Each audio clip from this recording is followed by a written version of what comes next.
Hi guys, welcome to the vlog. It's early in the morning, first one here in the studio to further construct. Like 3 blocks are done. I unfortunately didn't have a lot of time yesterday because I was also planning, because it's not just building, that's what I share with you.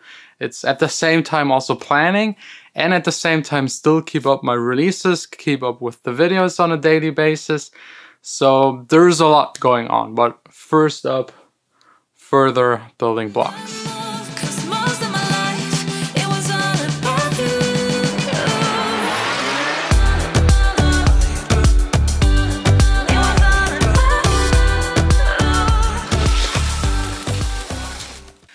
Quick little unboxing break. I've been waiting for this the longest. That's the first thing I ordered and it took the longest by far.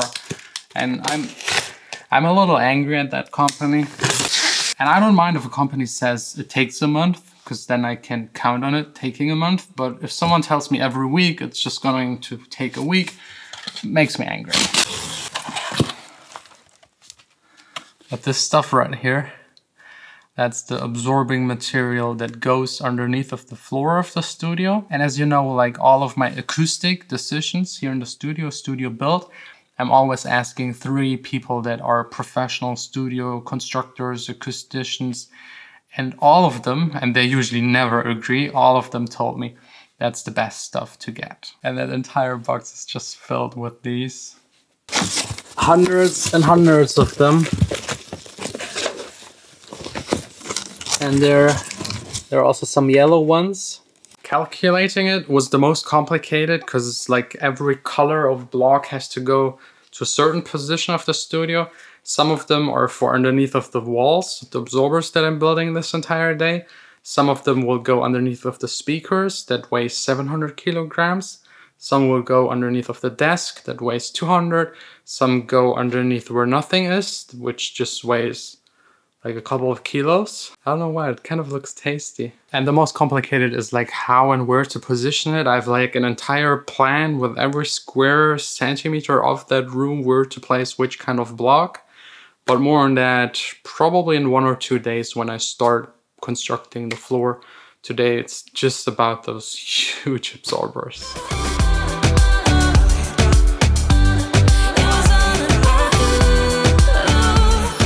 I'm proud, but at the same time also exhausted. I think now is the first time where you can kind of imagine what this will look like. These still need to move back by maybe 10 centimeters, and these are way in because there's still wood behind it. These need to move by 2 meters, so it will be a really wide, really long studio. I'm still extremely happy about the choice of the color. It looks like a block of like, let's just call it block of epicness. And depending on the light, the angle, it looks even better. Like in real life, it's hard to describe or for you to actually see on camera. But maybe once all of this virus shit is over, I'll do again like an open door invitation day where everyone can come and check out this studio. But if anyone touches these, I will cut off their hands because these need to stay clean. It's like way too much work to make them. Some people also asked me about the cost. Roughly one of them, like the fabric, the absorbing material, all of the wood plus the screws is around about 100 euros. And the most expensive by far is the fabric, but yeah, I don't know. It's worth it. I don't regret it, not a single bit. Also, one more thing I forgot entirely in yesterday's video. I told you what happens if you use foil in between of your absorbers. I forgot to show you what happens, so let's do that really quick. So years ago, actually not that long ago, like 2 years ago, it feels like I'm only studio building the entire time. I kind of like it and I like to optimize it, but really that one upstairs is the last one. Anyways, we made like absorbers, me, Leonard, and the entire team back then. And since the corner absorbers base traps were so wide, the absorbing material was collapsing towards the fabric.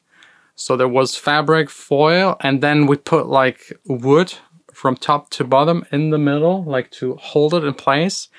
And that wood comes, like it touches the foil, and certain frequencies make it like vibrate, touch the wood, and make like a rumbling kind of sound. It only happens if you listen to really loud music, so it usually doesn't bother me at all, but never again. like if you put the foil in there, as for example here on these panels, if the fabric is like touching it, it doesn't make anything because the absorbing material behind it traps the foil and the fabric, and it doesn't move, it doesn't make any sound. By the way, while we're already at it, a lot of people ask me if the fabric doesn't reflect, but that's definitely not the case. Like almost all fabrics are very absorbing, but they're way too expensive to use as absorbing material, so you just use them to cover, put underneath the cheaper absorbing stuff I showed you yesterday. You don't have to worry that like something would reflect off of it. I mean, maybe if you use something like this right here, like this stuff right here, I've just put it like on top to test something, because I'm thinking about using this to build a ceiling, because that's the stuff you use to take like pictures, to make light diffuse.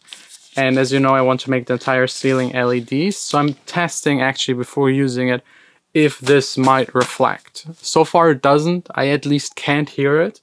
But this stuff is, it's not really fabric, it's like plastic. So I will definitely try and find an alternative just to be 100% sure. You know, I'm a German native speaker, and even for me, there's sometimes words I've never heard before. This package right here, Verglasungsklötzchen set. It's really weird. It's filled with very important stuff for the floor. You see, these are just like plates. This one is 1 millimeter. This one right here, I think is 5. This is 3. We got also 2 here. These will go underneath of that absorbing, very expensive material to just even out the floor as much as possible. So in, I think tomorrow or the day after tomorrow, I will start with the floor construction. And this will be like a huge puzzle, because I got here 600 pieces. I hope I won't need all of them. And that other box, 500 plus pieces, and they all need to be like, not looking forward to this.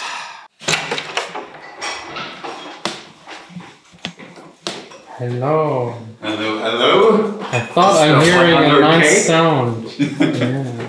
Corona handshake. I just talked about you, how we built that studio there like 2 years ago.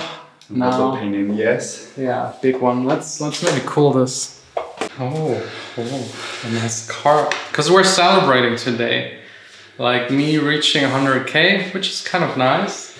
And Leonard finally finished his bachelor degree thesis. Yes. No grades yet. No grades yet. But he'll pass, I know that. So I hope so. I got already some cold beer. Perfect. Ooh, nice. Yeah. Upgrades. Upgrades. Cheers. Cheers.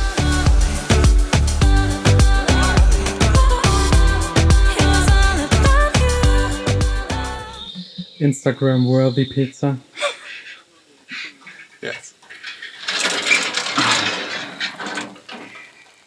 Great chilled evening, good pizza, and was just fun hanging out with someone again. Like, due to the virus shit going on, my social contacts are like non-existing pretty much. So it's nice to see people again, and in Germany at least, we were like very close to back to normal. By the way, Leonard, if you don't know, if you're newer to this channel, he was the very first person that I employed. We met at the dance fair, he wanted to work for me, and he worked for a year for me, and then went over to work for Robin Schulz's management, finished his degree now, and now he's trying to find something else, which is a little harder during the crisis.